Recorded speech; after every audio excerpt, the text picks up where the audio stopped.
king so obsessed with women that he lost his throne, a secret marriage that changed English history forever, and a curse that may have destroyed an entire dynasty.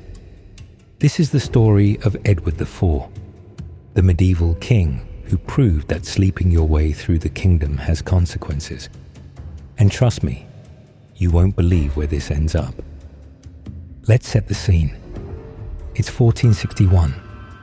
England is tearing itself apart in the Wars of the Roses, and onto the throne steps Edward IV, 19 years old, 6'4", and according to every contemporary account, absolutely gorgeous.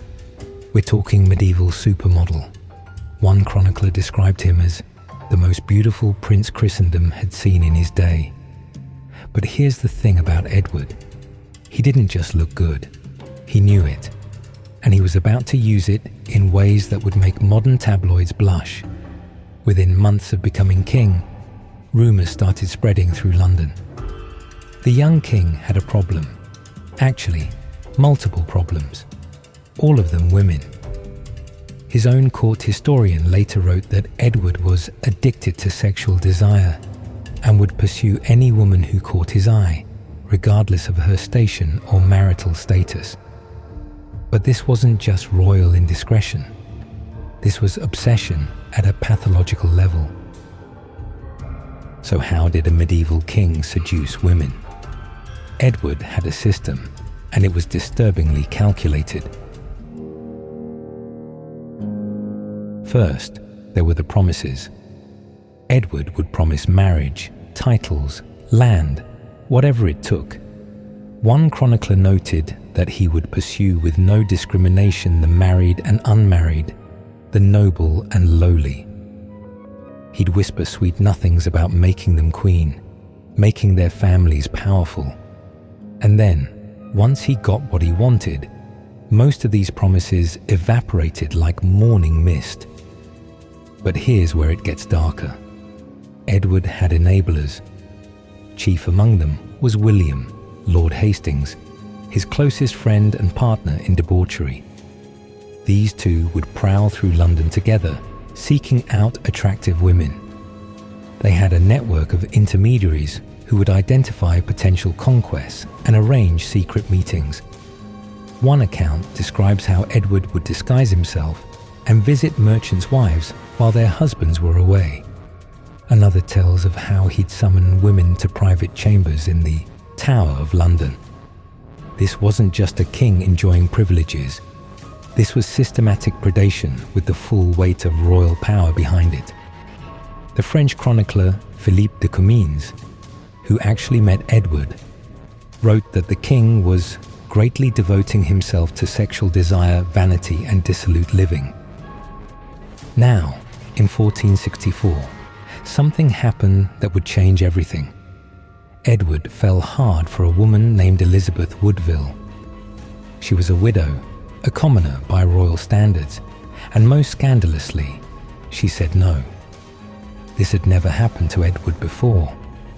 Every other woman had either been coerced, promised marriage and abandoned, or simply couldn't refuse a king. But Elizabeth held firm. No marriage, no sex, period. So Edward did something absolutely insane. He actually married her, in secret, at dawn, with almost no witnesses.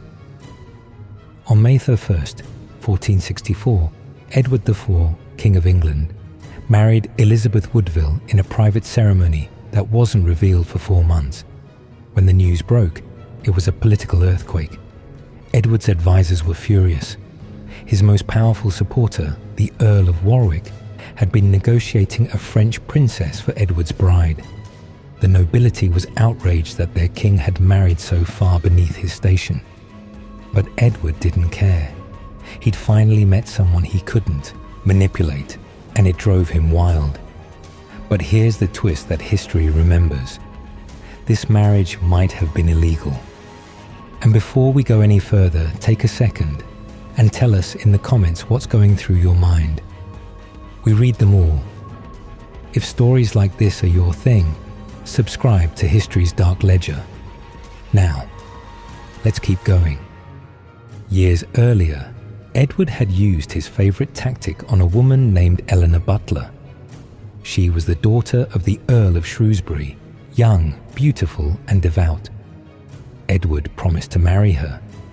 According to canon law at the time, a promise of marriage followed by consummation actually constituted a legally binding marriage contract. Did Edward sleep with Eleanor Butler under a promise of marriage? The evidence suggests yes. Multiple sources from the period mention this pre-contract. Bishop Robert Stillington later testified to its existence under oath. If true, this meant Edward's marriage to Elizabeth Woodville was bigamous, which meant their children, including the future Edward V, were illegitimate. This wasn't just scandal. This was a constitutional crisis waiting to happen. But let's talk about the other women, because Elizabeth Woodville didn't slow Edward down much. The most famous was Jane Shore, the wife of a wealthy London merchant. Edward pursued her relentlessly, and she eventually became his official mistress. Unlike most of Edward's conquests, Jane apparently held real affection for the king, and he for her. When Edward died, she was genuinely grief-stricken. Then there was Elizabeth Lucy, who bore Edward at least one child. There was the daughter of an earl whose name was protected by sources, but who Edward seduced with promises he never kept. Contemporary accounts mention numerous other women, most unnamed, many married. Thomas More, writing a generation later, described how Edward would say that he had 3 concubines, which in diverse properties diversely excelled. One the merriest, one the wiliest, the third the holiest harlot in the realm. This wasn't a king with a mistress. This was a king running a rotation. Edward died in 1483 at just 40 years old. Some historians suggest his excessive lifestyle contributed to his early death. But the real curse was what happened next. Remember that pre-contract with Eleanor Butler? Edward's brother, Richard III, used it to declare Edward's children illegitimate. Edward's 12-year-old son, who briefly became Edward V, and his brother were declared bastards, removed from the line of succession, and imprisoned in the Tower of London. They were never seen alive again. The princes in the Tower, as they became known, were almost certainly murdered. Edward's lustful choices decades earlier had provided the legal justification for his own children's destruction. But it gets worse. Elizabeth Woodville's family, elevated by her marriage, was torn apart. Her brother and son from her first marriage were executed. The Woodville faction was destroyed, and the dynasty Edward founded collapsed into the chaos that ended with the Tudor takeover in 1485. So what's the lesson here? Edward IV was handed a kingdom, blessed with looks and charm, and given every advantage. He could have been one of England's greatest kings, and in some ways he was. He was an excellent military commander and savvy politician. But his inability to control his appetites destroyed lives, destabilized his kingdom, and ultimately consumed his own children. His secret marriage born from lust provided the excuse for his son's murder. His countless affairs left a trail of broken promises and ruined lives. The medieval chronicles called him addicted to sexual desire. Modern historians debate whether his behavior constituted serial predation enabled by absolute power. What's undeniable is that Edward IV proved that being king doesn't make you immune to consequences. Your throne can survive battles, rebellions, and political intrigue. But apparently, it can't survive you thinking with the wrong head. If this story of royal scandal and historical karma fascinated you, hit that subscribe button, because we've got plenty more dark history coming your way.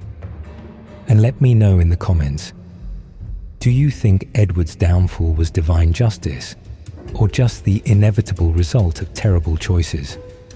This is history's dark ledger. Subscribe for the stories history tried to bury. I'll see you in the next one.